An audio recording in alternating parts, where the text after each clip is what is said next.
దావీదు రాజ్యము.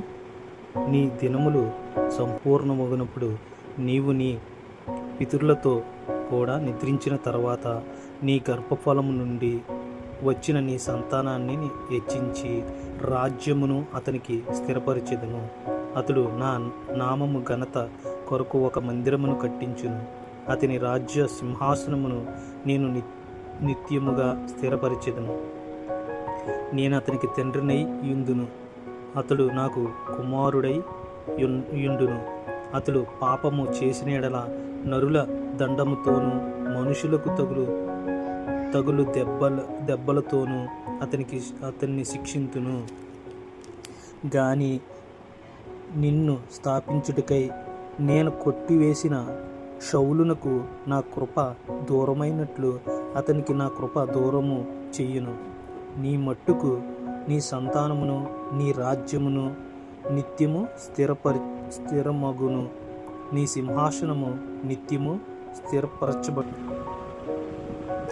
తనకు కలిగిన దర్శనమంతటిని బట్టి ఈ మాటలన్నిటినీ చెప్పున నాతాను దావీదునకు వర్తమానము తెలియచెప్పెను.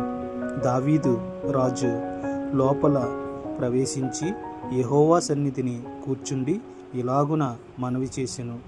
నా ప్రభువా యెహోవా, ఇంతగా నీవు నన్ను హెచ్చించుటకు నేనెంతటివాడిను?